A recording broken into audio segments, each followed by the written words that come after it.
Hello, welcome to Ray-ality TV. I'm Raymond Bakari. Today I'm joined by Diego Arene-Morley, who is running for Providence City Council in Ward 9. The ward itself contains the neighborhoods of Elmwood and South Elmwood. Diego, how are you today? I am great, Ray. Thanks so much for having me. I am so excited to be with you. This is going to kick everything off for me, and I knew that you were the right person for the job. How are you? I'm doing great, and it's an honor to be your first interview, and it's good to have you on. My first Thank you. question is a general question that you'll often get asked on the campaign trail when you're canvassing and all that. Why do you want to be Ward 9's next city councilman? Because I honestly think I'm going to be good at the job. And that's the only reason really why anyone should run. If I thought someone else would be better, I would go help them. And that's really the truth. All I care about is Ward 9 having the best possible candidate and representative. I know I have the energy, I have the technical skills, the professional network, and the temperament. I'm trained as a social worker. I'm finishing my master's degree from Boston University School of Social Work. And I got my undergrad from Brown University studying public policy, state and local government.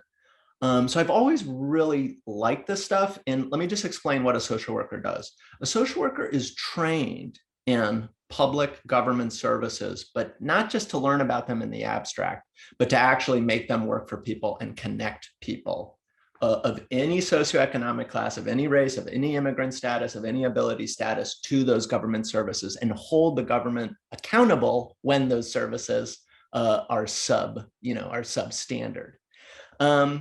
So some examples of stuff that I've done is, and this is not bragging, this is just stuff that I've really had the honor of being a part of, and it really is an honor and a blessing. But I've worked with families who have some DCYF involvement to reunite with their kids. That is some of the most important stuff I've ever done. I've helped people get jobs and find housing after getting released from jail from the ACI. Because I know how these systems work, and I don't do things for people, I do things with people, and I give them good information and I give them honest information. This past year, I've been working as a clinical social worker in a middle school in Pawtucket, which has been really, really amazing. And in that capacity, I've advocated for parents and families to get the mental health supports that their kids need and have the right to. Things like students with autism from students and families who are grieving the loss of a family member. Those families and students need support in school. And so that's part of my role, is to sort of help advocate for them. So I have experience across these different government sectors. Ray, I'm also going to say something in Spanish because I know I need to. I'm going to tell a little story here. Yo, como consejero y social worker, yo ayudé a un joven que él caminó de Centroamérica hasta la frontera de México para cruzar la frontera, para reunirse con su familia que tenía en New England aquí. Él cruzó cuando tenía como 14 años. Las otras personas que cruzaron con él, creo que la mayoría murieron en el desierto. Él tenía que cruzar sin ellos después de que ellos murieron. Él continuó, llegó a Texas, él tenía, no sé, 14, 15 años, se reunió con su familia aquí en Massachusetts y después Rhode Island. Obviamente tenía tanta trauma por esa experiencia. Cuando llegó necesitaba ayuda con empleo, ayuda con todo eso. Cuando yo le conocí, él tenía ya más de 28 años. Pero eso es una historia de alguien que vive en este vecindario que yo tenía la fortuna de ayudar. Esas son las personas, esas son las cosas que a mí me interesan. Y I'm blessed that I can work with amazing, wonderful people who are my neighbors in this neighborhood. That's one story. That's why I'm running. And you are running as an independent. Typically, Democrats are the only political affiliation favored amongst voters in the city. I believe the last independent elected to the council was Josh Fenton in 1990. Is there a specific reason why you chose to run as an independent for this seat? Yes, yes. 100%. I've given this a lot of thought, and I'll tell you a little bit like where my leanings are, or which party I voted with in the last presidential election. I'm fine to reveal that, but this is, I think, really important to me and authentic to me. We started doing community surveys in my immediate neighborhood. We're going door to door. We're not talking to the registered voters, not the people who voted in the last election. We're talking to as many people as we can see, anyone. And we asked them some basic questions, quality of life stuff. This is how we're starting our campaign. And actually, although there was massive difference, I mean, really big difference across people's political views and ideologies and background, everyone agreed on a couple things. And I mean, every single person agreed on a couple things. They wanted more common courtesy from their neighbors, but also people passing through the neighborhood, picking up dog poop, cars slowing down so that kids can like bike around and feel safe. More transparency on how government works. Everyone, despite their political leaning, sort of felt like things maybe weren't always on the up and up. And they really wanted political representatives who show up in person to be with them when they need help, or simply to listen. Those were the things that I heard most about. And they really didn't want someone politically well connected or someone that was very involved or embedded in a system. They didn't really care about the label. And to be frank, I am so tired of the label. Oh, well, what are you? I'm this. Well, I'm that. And if you use progressive or conservative or Democrat or Republican, it actually gets in the way now, especially at the national level, of talking about the actual problems that people need solutions to, that the government can help solve. And a lot of people I talked to are frankly, they were like me. And I said, look, I'm running as an independent. And they said, okay, so you're independent. And I said, yeah, that's exactly right. And in Rhode Island, it's interesting. The label of the party also doesn't mean a whole lot either, because like you said, most people are Democrats. But they disagree on all kinds of things anyway. And so then whoever wins the primary, like you said, tends to almost always win the general.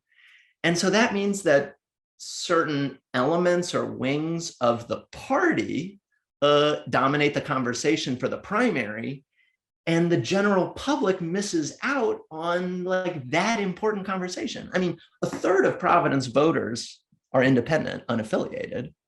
40% of Rhode Island voters are independent, unaffiliated. Those numbers are growing across the country, actually, and they really have grown in the past 2, 3, 4 years. So I think people are sick of it, and the politics before the solutions that people need is just not something that I'm interested in.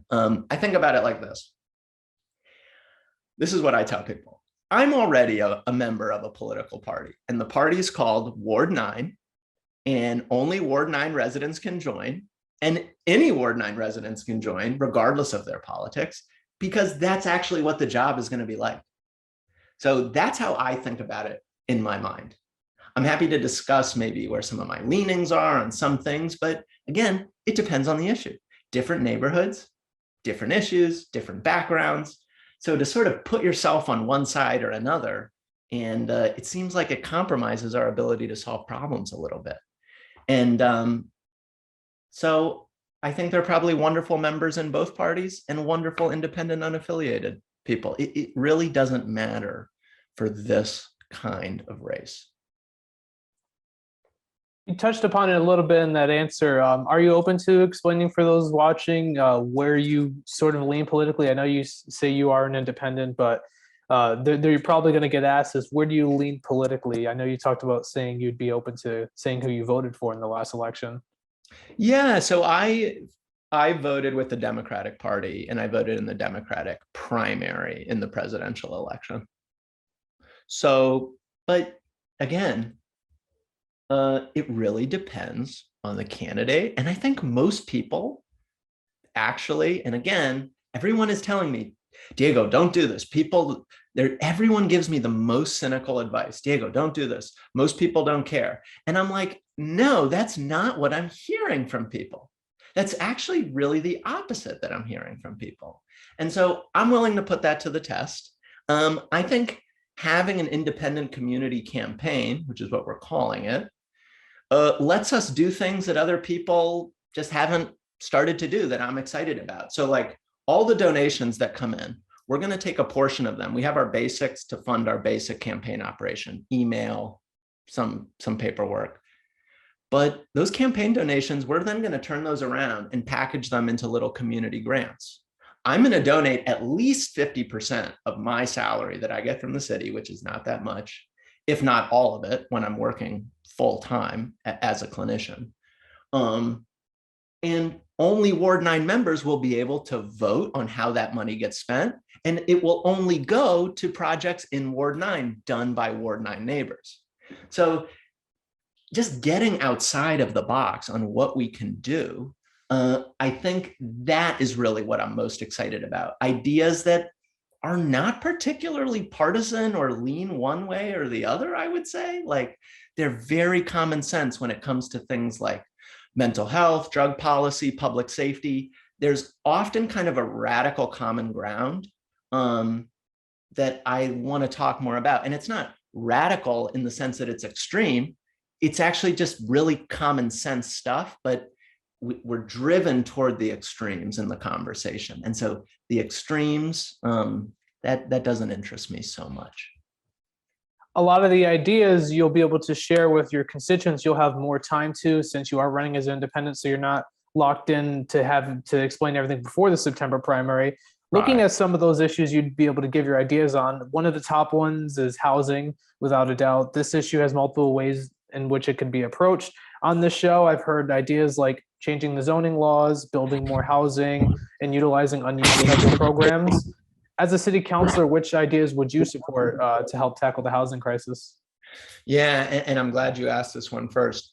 In our little community survey that we've started to do, I mean, we've talked to people for an hour. One family, other people in the household, we start talking to them 30 minutes, 45 minutes. Housing was consistently, every single time, the number one issue, pretty much. People are paying way more than 30% of the household income toward housing. And we know that leads to a financially potentially precarious situation for that family, for those kids.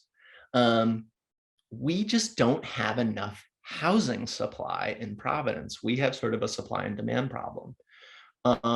So we need to build more housing.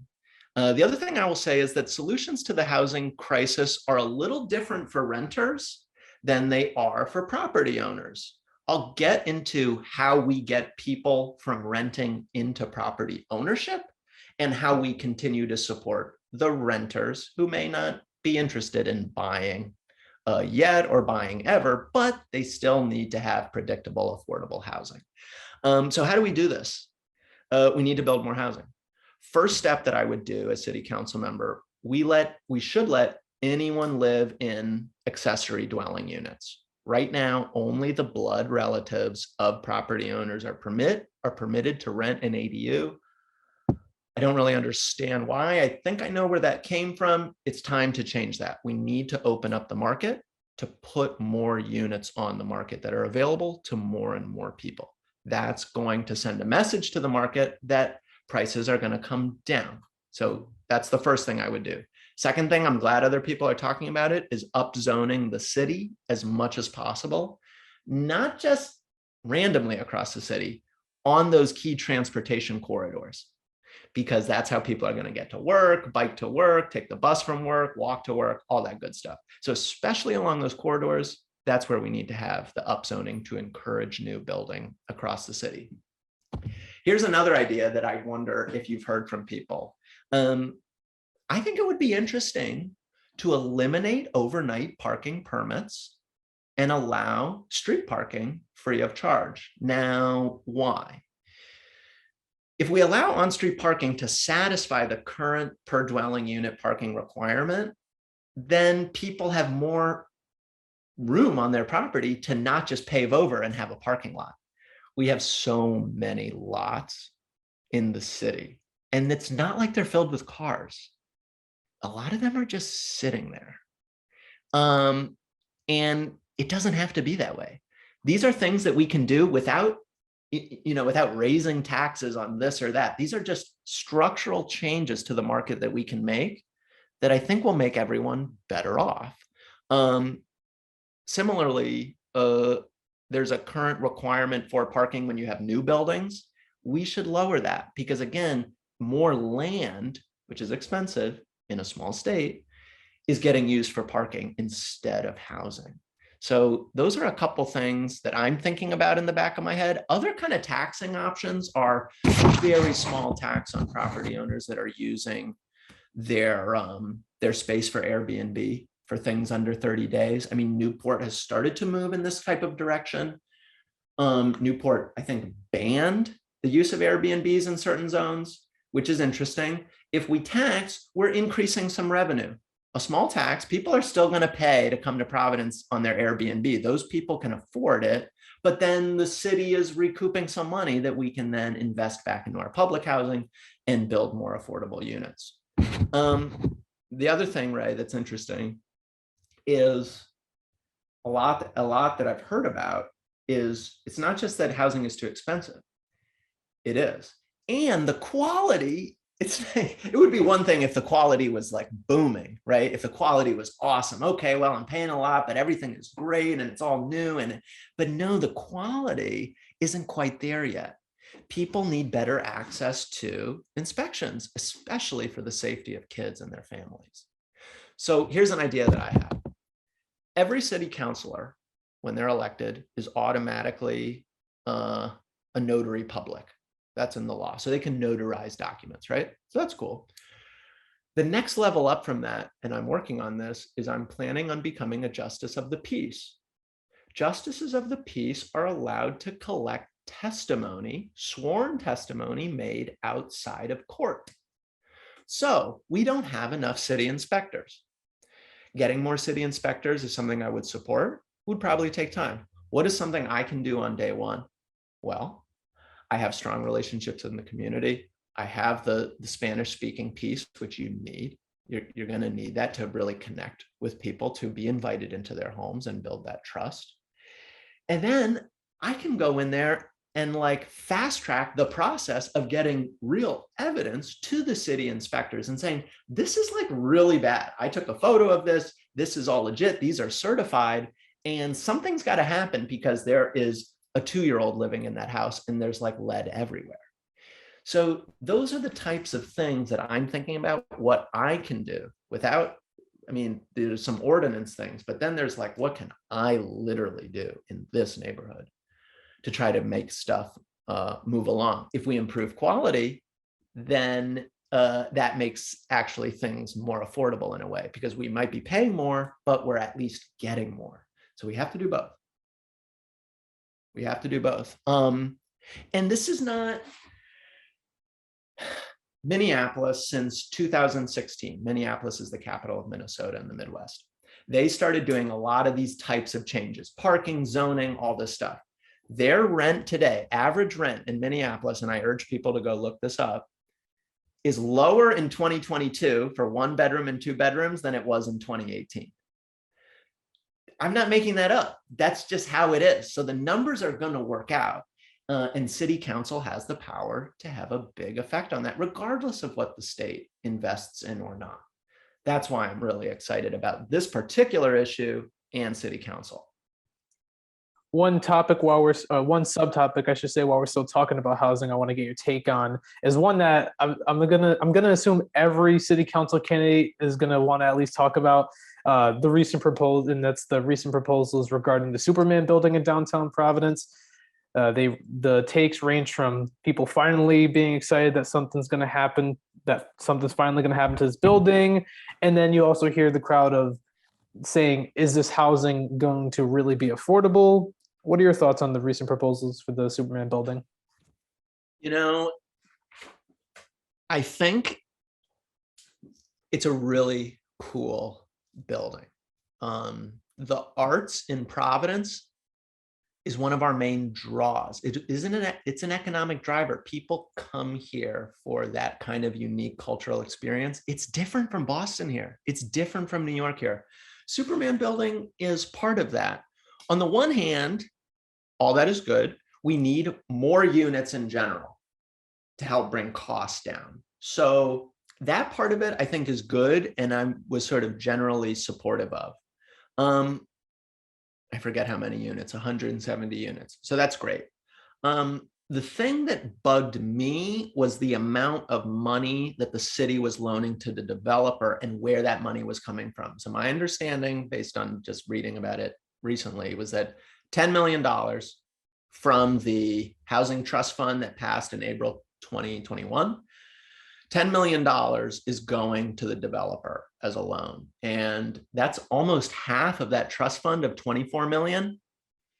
That sounded to me like a little bit too much, because that money should specifically be going to affordable units. And as I'm sure you've heard, it's not quite clear how actually affordable those units are actually going to be. So I like the deal in a lot of ways. I just wish that that money, that precious cash that we have to support these types of affordable housing unit, I wish we had kept more of that to really just focus on affordable units. So not every deal can be perfect. I understand that. I wasn't in the room, but that would have been my focus at that time in the deal, was preserving that money that was passed specifically for affordable units. Moving on to the cost of living, this is one of the big issues you said residents are bringing up while you're canvassing. This can encompass many things, whether it's housing, like we just talked about, taxes, healthcare, etc. This might be a loaded question, but how can this pressing issue be addressed at the city level? Well, the whole world is experiencing this issue. So it's not going to be solved overnight. That's the truth. But there is a big place, again, in the community surveys, people talked about energy. And they weren't talking so much about filling the car with gas, although I'll get to that. They were talking about energy for their houses. Energy in Rhode Island, the like per kilowatt rate that we are charged, is some of the most high, is probably one of the most highest in the country. New England tends to be high, but Rhode Island in particular is high, and it's higher than almost the rest of the country. So people are seeing that. The other thing to keep in mind is that because that's a fixed cost, poorer people are really hurt by high energy prices. Really, really hurt by high energy prices. This kept coming out in these community surveys that we were doing. So what should we do about it? Well, this is something City Council, in conjunction with the state, can really start to make some headway on. And we've already started to make headway on it. We need more offshore wind, which is cheaper than coal and gas and oil, which is going to continue to get more expensive. And we need more residential solar. Residential solar are solar panels in the neighborhood, not like a huge solar farm that's out somewhere far away, but it's actually solar panels that individual homeowners own and can benefit from directly from the energy production that those panels make. Turns out, of almost all the states west of the Rocky Mountains, Rhode Island solar produces the largest percentage of the energy that those solar owners then consume. So if you walk around this neighborhood, and this is going to be one of the first things I want to do as a solar homes tour. If you walk around this neighborhood, you will see more and more electric cars plugged in, charging, and you will see more and more solar panels on people's houses. This is not a rich white people thing. I hate when they try to make it seem like, oh, well, people can't afford that. Walk around this neighborhood. People are already doing it on their own because the numbers work out. That is one way that we could really start to tackle one particular part of the inflation issue, which is across all goods and services, but in particular, it's the energy that affects the poorest families the most. That was something that they all talked about. The unions are totally on board with the green energy push. I mean, Pat Crowley was testifying in favor of all of the climate stuff that's going on. Union membership has been dwindling, it looks like, somewhat. The young people, diverse young people, Black and brown, in this neighborhood, they need jobs, and they're good union paying jobs that are going to come with installing and maintaining solar panels and electric charging stations across our neighborhood. We have to be the first people, and I want Ward 9 to be the first people to really get there, so people can see that this is not a rich thing. This is actually a dollars and cents thing, and it's going to help the working class the most. And they need to have an ownership stake in those solar panels. They need to be the ones that own it, because that really gives them a reason to continue investing in their house, investing in the neighborhood. So it's not just about building solar panels in a big farm somewhere else, although that's probably good too. It's also about empowering people that are here.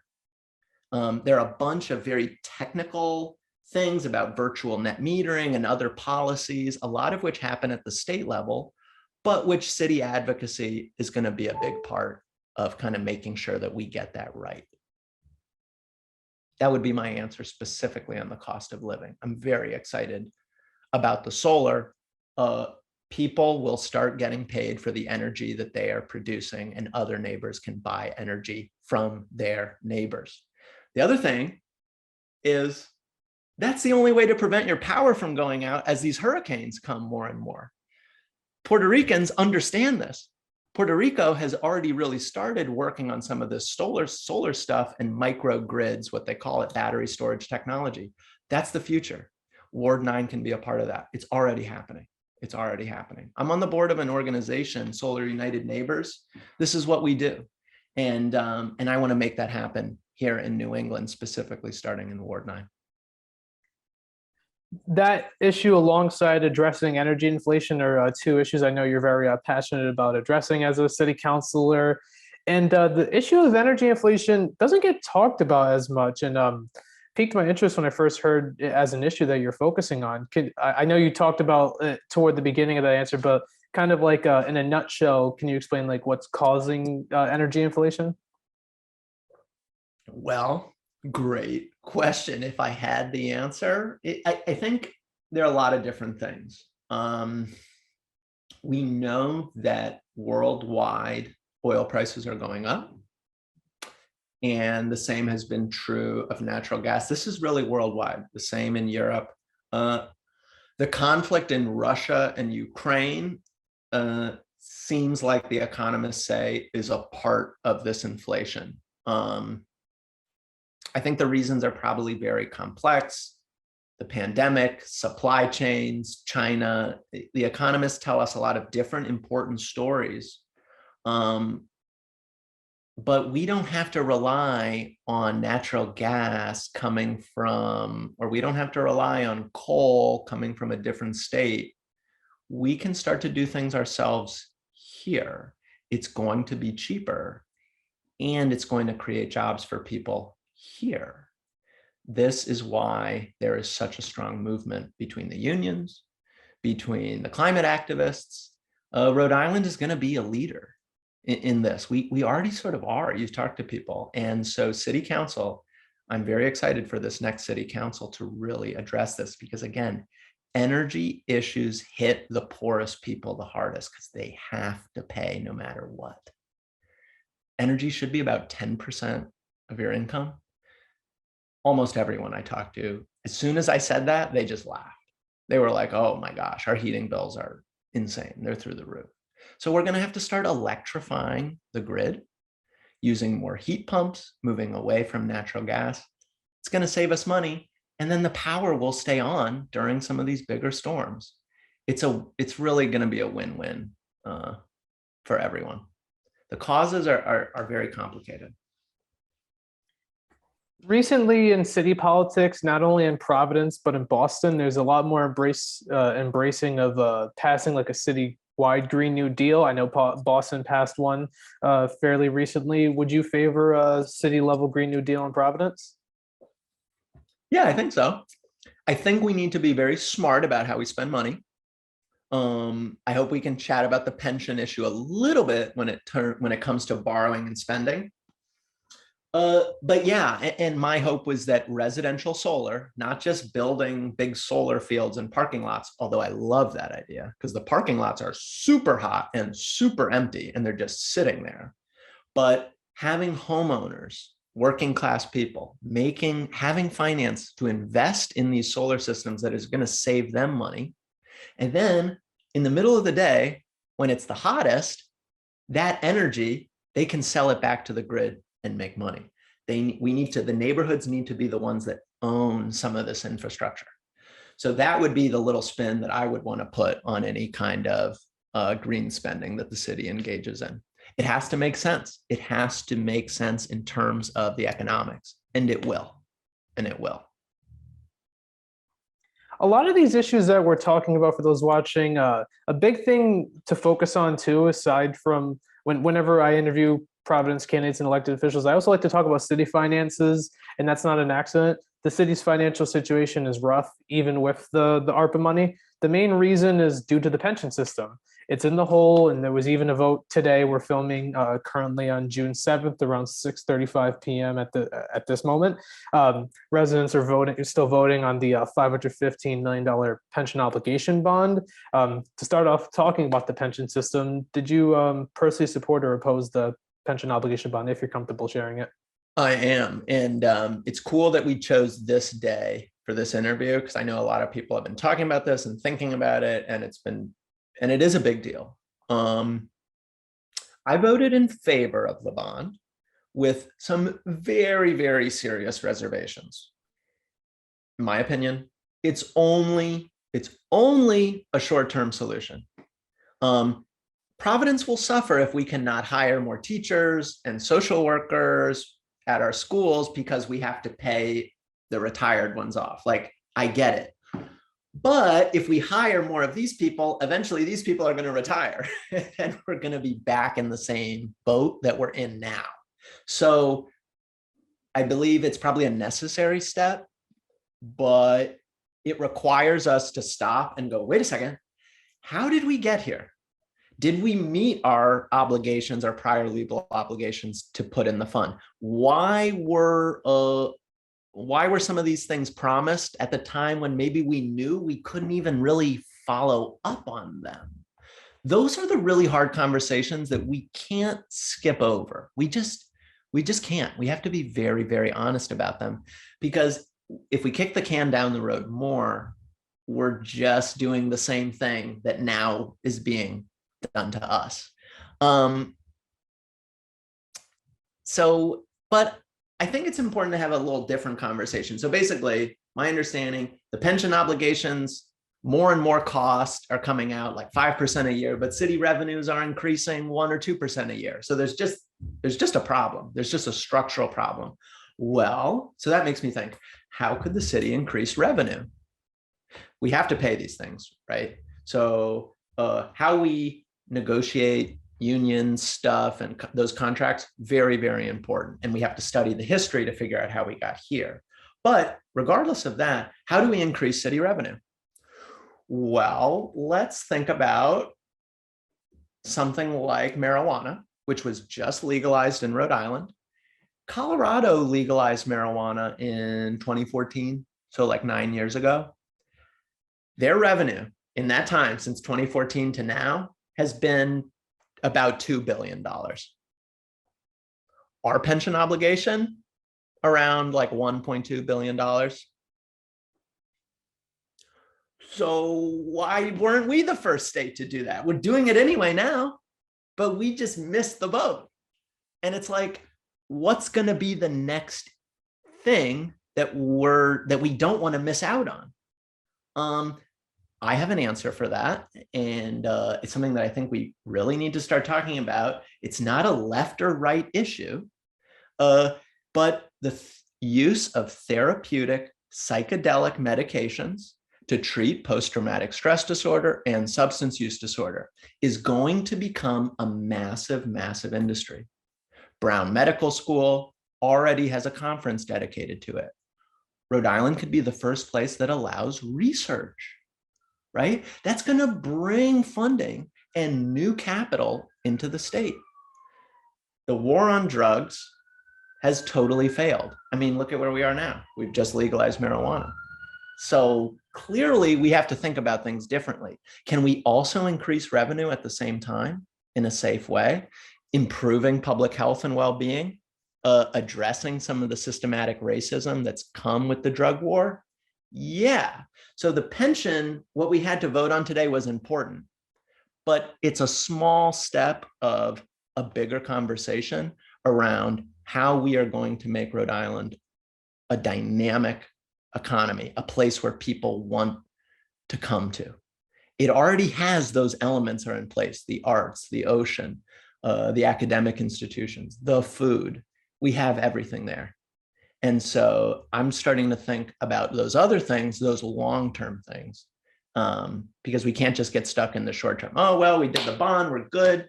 Now we're just going to keep going business as usual. That would be really tragic. And the bond isn't going to act as a magic wand and then pension system problem is gone. You talked about increasing city revenue, and one topic I've heard quite often by some Providence legislators, and that I've also talked about frequently with city council candidates, is taxing the private colleges like Brown University, Providence College, Johnson & Wales, and RISD. They're not paying taxes currently. They own up to a good 40% of the land in the city. The pilot agreement is actually ending pretty soon. Where do you personally stand on taxing the private colleges like Brown, PC, JWU, and RISD?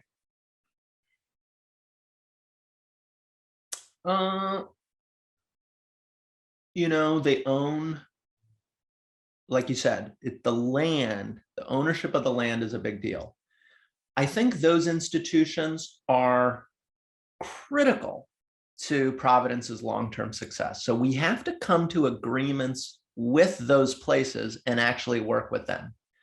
All of them. They all have such an important role, and they make the city dynamic, and they bring people here from all over the world that want to go to JWU, that want to go to RISD, that want to go to Brown, that want to go to PC. They're real assets. We can't engage them in this kind of combative, oh, well, you have all this cash sitting around that you invest. It's like, I don't want it to just be a quick and easy solution. Oh, finally, now we get this influx of cash. That's fine and good. But I'm also thinking about some of these other ways that we can bring new sources of revenue that are sustainable. So yes, maybe it's part of the solution. We should probably negotiate with them. We should probably learn about, Brown, for example, has really started to expand its footprint. And so we are missing on those property taxes. We get a lot of benefit from these institutions as well. So I think it's a complicated one. I'm not against the idea of it, but I want to avoid the short-term cash influx without kind of thinking, how can we make Rhode Island a world-class city with a dynamic economy that immigrants, young people, anyone can access and enter into? And so maybe taxing, some of the way the universities invest in things, maybe instead of taxing them, we say, you have to give full rides to X percentage of people who come from Providence. Like, there are other ways, instead of just saying we want cash, there are other ways of potentially getting those investments returned into like this neighborhood, for example, where I see lots of brilliant young students who are trying to figure out how to go to college. And they're like, oh my gosh, it's insanely expensive. Well, if they had this option for any university in Providence, then we keep that talent here. So I just want to keep that creativity going. Does that make sense, Ray? I'm not against it, but there's so much more that we can continue to negotiate around that kind of excites me. To kind of sum it up, open to the idea, but not the first solution of that you would favor. I don't quite think it is the first solution. It is not the silver bullet. There are other things we could do. And if we were going to say you have to contribute more, I would want to see it go not necessarily in cash toward the city accounts, but that any young person in Providence can go to one of these schools and colleges for free. I think that gives people ownership. That gives people a sense of community and a sense of pride in the city. That's kind of my first instinct. This is more of a, moving on to the next question. This is more of a Ward 9 specific question. I always like to focus on some specific aspect of the ward to the best of my ability. Roger Williams Park is in the ward. There hasn't been a long-term plan for the park when it comes to investments needed or even how to utilize the park to its fullest potential. In your opinion, what investments could be made and how could the city utilize this park to its fullest potential? Great question. I'm so happy that we're getting a chance to talk about this. Roger Williams Park is the gem of Providence. Lo voy a decir en español. El Parque de Roger Williams es el diamante de la ciudad. It is one of the most exciting, diverse places for people from all over the city, but especially those who live within walking distance of the park. If you go there when they have the food trucks and the carousel and the kids running around, it's like, it is actually extremely special to be there. You see people from literally all over the world together, kids running around and playing. It doesn't get any better than that. So it's happening. And the thing that kind of excites me is we should have like a 5-10-year plan for, do we want to have an electric vehicle charging thing in there? Do we want to have a community cafe? Some of these conversations are starting to happen. And there are lots of different actors, the Conservancy, the Parks Department. And so I think my role as city council member would be to say, I want to make sure that the activity in the park reflects the diversity, especially the commercial activity that ends up having in the park, reflects the diversity and the interests of the people that live closest to the park. Ward 9 is one of those neighborhoods. So Ward 9 needs to have a seat at the table with some of those city departments, with the Conservancy, to talk about and say, this is what we use the park for.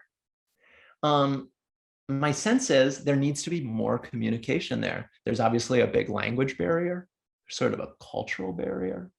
So I would see my job as being a bridge so that in that planning process, we really hear from people here who take their kids there every day, who chill there, who have birthday parties, who chill outside, they have picnics, they do their hookah, whatever. It's like those people actually are the ones that need to have the ownership and the say at the table in terms of planning long-term.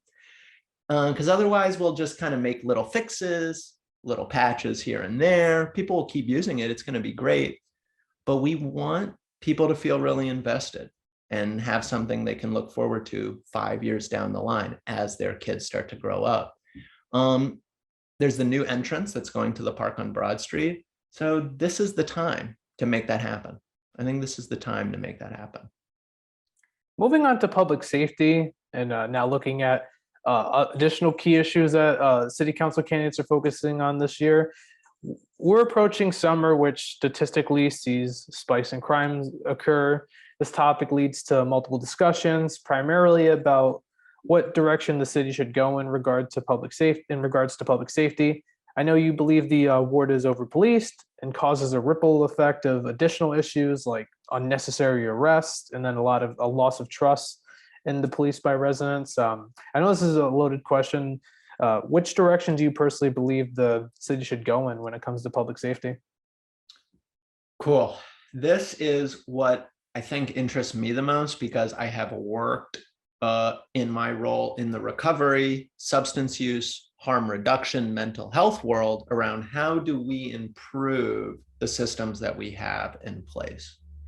As the program manager of RICARES, we did a lot of work with different police departments, including ones sort of like the Providence one, Pawtucket, Central Falls, meeting with officers to talk about some of this stuff. Let me make this very clear. Again, this is why I'm running as an independent. When we talk to neighbors in Elmwood and we're doing our community survey, we talk about this. How much do you trust fire, EMS, police to respond to your needs with fairness and dignity? The breakdown of those answers, again, in just the relatively small sample that we've started with, but we've started talking to a lot of people. and having long conversations. The breakdown is not what you think. There are many immigrants, working class families, people of color in Elmwood that want more police attention, not less. See, the political narratives around the two sides have these two totally different. I don't believe that. It's just not true when you actually go and talk to people. Some people do not want more police attention. There's some division there, which is interesting and important to acknowledge. Here's how I would put it. The neighborhood is over-policed, yes. But the neighborhood at the same time is also under-policed. There's a fascinating paradox that I think we need to be more clear about. People get arrested in this neighborhood all the time for having a little bit of cocaine, a pill on them, maybe intent to distribute, maybe not, but it happens. You can go look at the Providence arrest records. People are arrested for small amounts of drugs with an intent to distribute. These are not kingpins, people.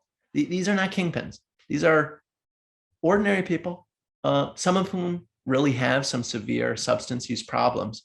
Arresting them clearly is not working. If it worked, we wouldn't be in the situation we're in now with the overdose rate continuing to climb. The current problems that we have are a result of our current thinking. So we have this over-policing on the one hand. Kids up on College Hill, RISD and Brown University, they're doing plenty of drugs. They're just not getting arrested. See, so we're over-policed here. On the other hand, you go talk to our neighbors and they say things to me like, we know for a fact, someone else was just saying this to me the other day, in terms of us being under-policed. They were saying, we know for a fact that there isn't speeding like we have on Blackstone Boulevard. We just know for a fact that people aren't drag racing on that side of town. Blackstone Boulevard is very straight. Why aren't people doing little races over there? Because the police wouldn't have it. So there's kind of both. We have this issue where people feel like the police really don't actually respond when they really need them, and then respond too much when they don't really need them. So it's not a binary.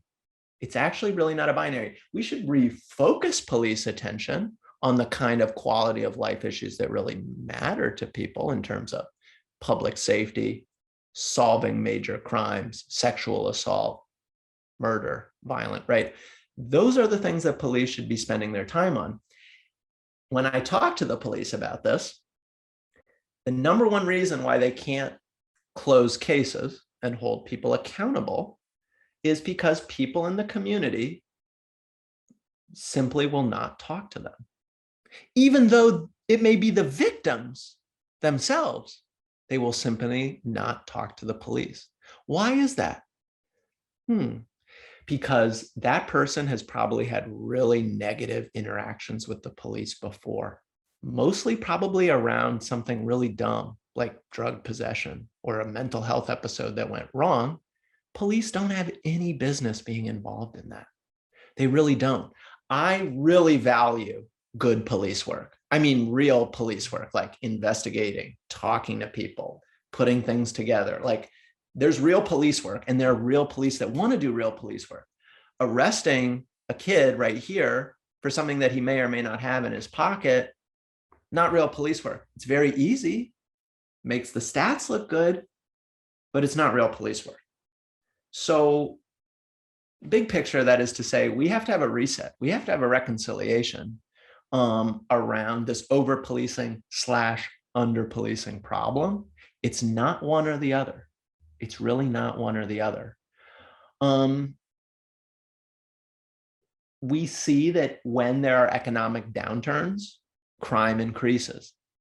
In places that have really beefed up police forces, really conservative ways of thinking about policing, crime is going up there too, right? So it's not like it's just in the big cities. In 2008, whenever there's an economic downturn, we see more crime. What can I do? Like, before we even get to the council stuff around ordinances, around drugs, or responders to who comes to a mental health crisis, what I can do, I want to be doing weekly ride-alongs with the police. As a social worker, as a justice of the peace, like I talked about, I want to be there to observe. I want to help the police, like make those warm introductions to people who may be sort of skeptical about them. And I want to actually start to write down the negative experiences people have had with the police in the neighborhood, to do a reconciliation process and enter that into the record as testimony. So I think my first role is actually showing up, meeting with police officers, and then also signaling to people, hey, I don't think that they should be arresting 15-year-olds for having whatever in their backpack. That is not their job. Those are some of the first steps that I think we really need to solve the policing problem.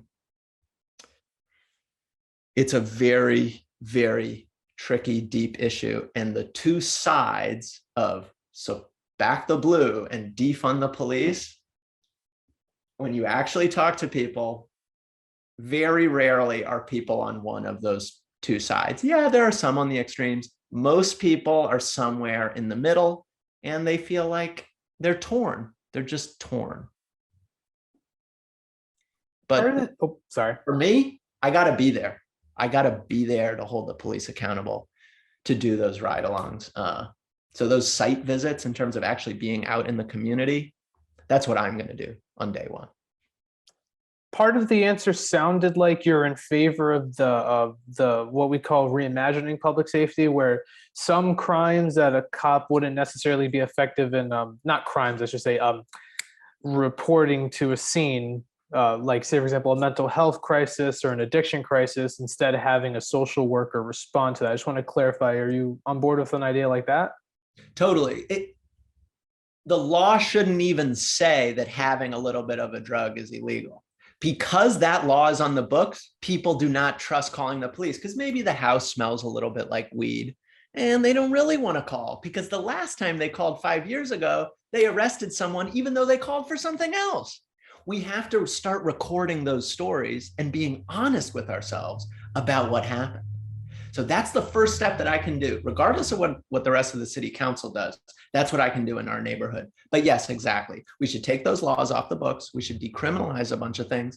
And then we should have more social workers that are responding as first responders. People trust the fire department and the emergency medical services more than the police. We found that on the community surveys. There's a reason for that. There's totally a reason for that. So it's not defunding, it's refocusing. It's refocusing.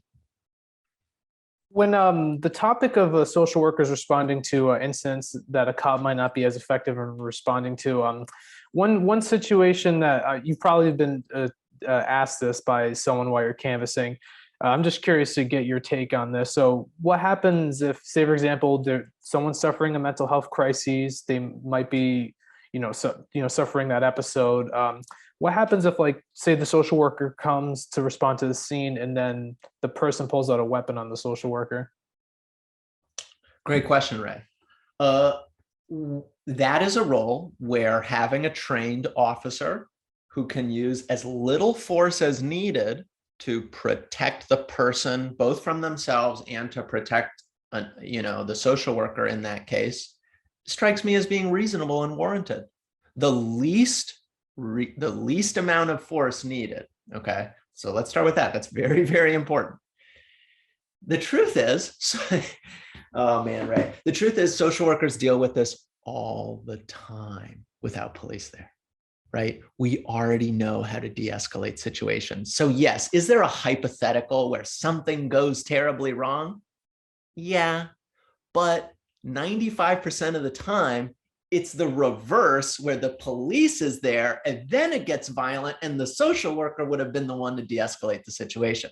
So yes, it's possible. What you're talking about may happen, and we need to have officers, preferably ones who are very trusted in the community, that have that role when things are very dangerous and extreme, that they are trusted with using the least amount of force necessary to maintain the peace. But it's a little bit, I think that situation is probably going to be the exception. I think what we've had up till now is causing the violence. It's causing people to grab the weapon because they think, well, am I gonna be shot and killed by accident because they meant to tase me? So I actually think it's sort of the reverse. But social workers are good at this, at de-escalating. This is what they do. So it's possible. We need to have trained officers for that. But social workers and peer recovery specialists and outreach workers, they've been doing this for a long time. They feel comfortable doing this type of work, and they will feel comfortable doing this type of work. The key is going to be, do we have the community connections with individual police officers that can get on the same page? Officers who are from this neighborhood. There are opportunities there in Ward 9, and I've met with some of those officers, and that's going to be the thing that I would start with on day one. You also hear conversations around LEOBOR. For those watching, LEOBOR is an acronym for the Law Enforcement Officers Bill of Rights. This is one I want to get your take on since we're talking extensively about public safety. Do you think LEOBOR should be repealed? Yeah, probably. We have different branches of government, right? We have the legislative branch. They write the laws. We have the executive branch. They enforce the laws. We have the judiciary. They interpret the laws and clarify in certain disputes. Sometimes I worry that the executive branch and representatives from the executive branch have way too much sway over the legislative branch in terms of saying, no, we don't want you to pass that law. And it's like, okay, the input from police officers can be crucial. There can be key insights there. But at the end of the day, it's the legislature that's the one that gets to decide.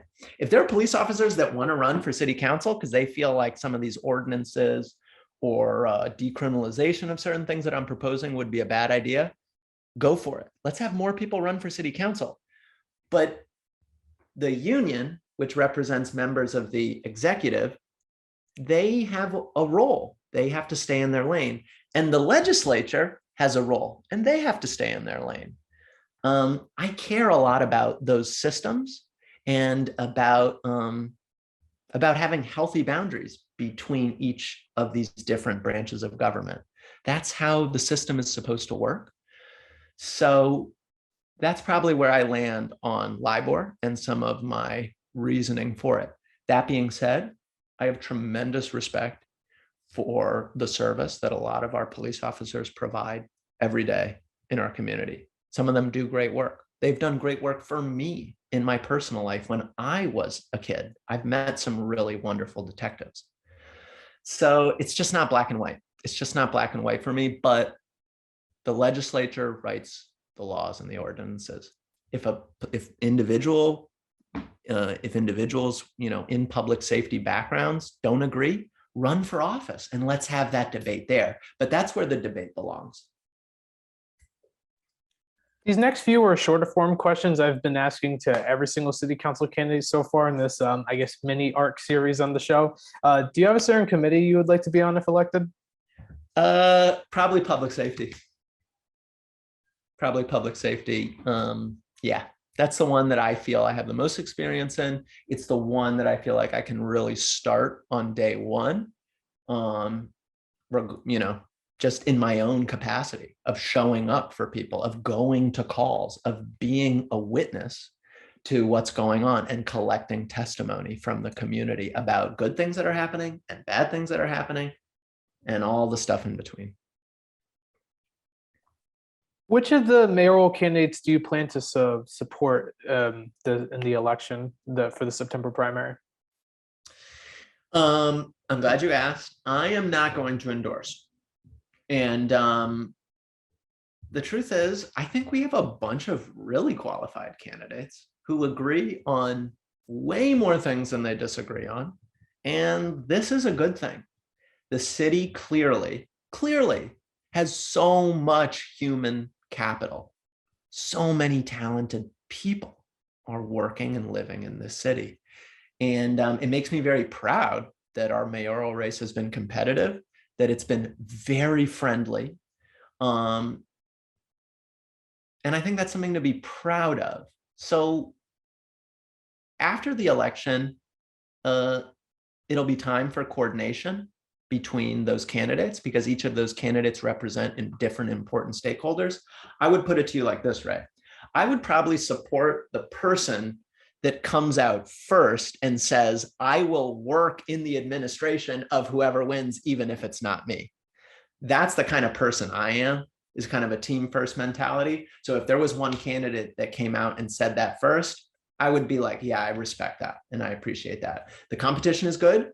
After the election, then it's time for the coordination. I was a little hesitant at first to ask the question because I know you are running as an independent and the dynamics are a little complex with voting.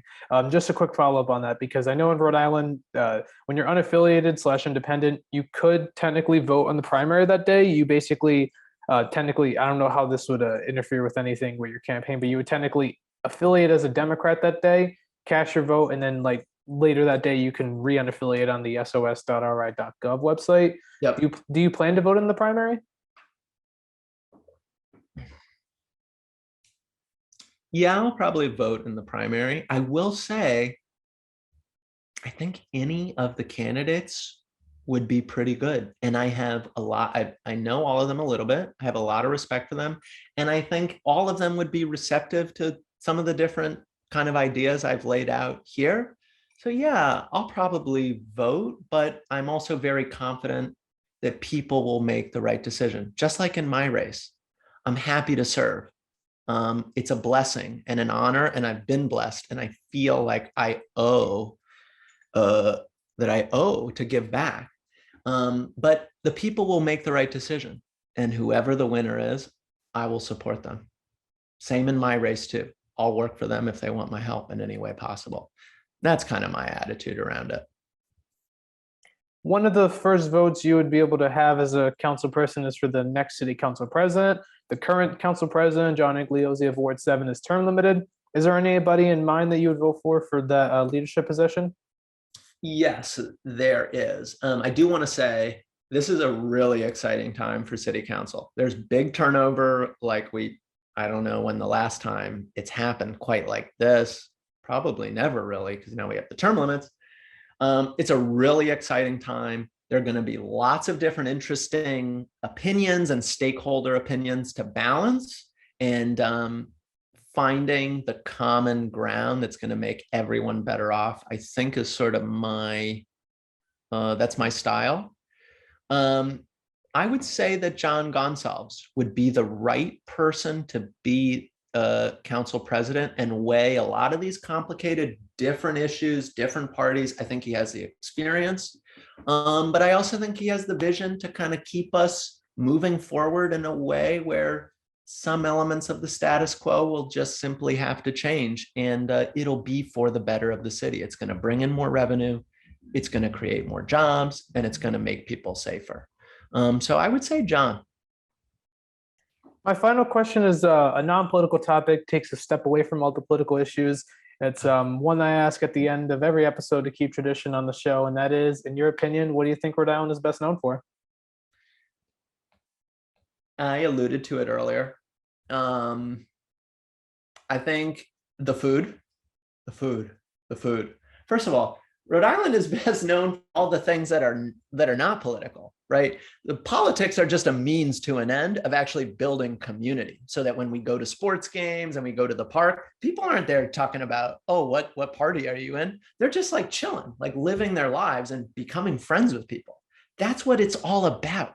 That's what it's all about. And we are so blessed that we can actually do that here, that our votes are going to be counted, that it's going to be fair, that it matters. I encourage more people to get involved.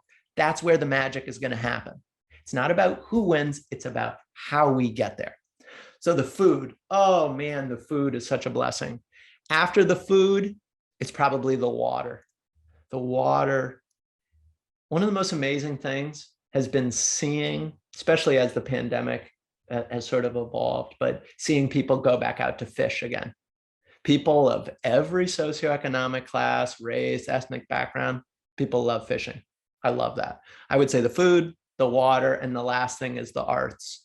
We have a very unique art scene here that makes us different from Boston. It makes us different from New York.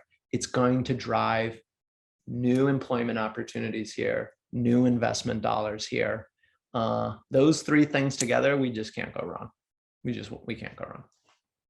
Definitely echoing what you said on the food. Our culinary scene is underrated and probably one of the best in the country. I'll say it. And I like that you brought up the arts. That's the first time I've heard that. That's an interesting take on what Rhode Island is best known for. We do have a great artistic community, especially in Providence. AS220, Shepherd Ferry went to school here. That's just some of it. I mean, it goes further and further as you go down the rabbit hole. City Arts for Youth is right around the corner here in Ward 9. My wife used to work there and ran that organization. And like, you just go to these places, amazing things are happening every day. You don't really read about them enough. They're not being reported on. The magic is here. It happens all the time. It's right in front of you. That's the stuff that I really care the most about. Absolutely. And having a great artistic community is also one of the keys for a city like Providence to thrive. I mean, it absolutely is. I agree with you wholeheartedly on that. Diego, I want to thank you so much for coming on the show. It's been an absolute pleasure of mine to have you on. Oh, thank you so much, Ray. It's been such a pleasure. Thank you so much. I'm so excited for your work and other projects. I want to help you interview as many candidates as possible. I would do a debate. I would do any other thing that kind of interests you and gets you going. So yeah, just thanks for reaching out. And this has been really fun. Thank you. Absolutely. And maybe a debate for Ward 9 might have to happen. It could be in the works. And thank you for watching this episode of Ray-ality TV. If you want to see future episodes as soon as they're posted on this channel, please click the subscribe button down below and the post notification bell icon to the right of it. I'm Raymond Bakari, and I'll see you on the next episode.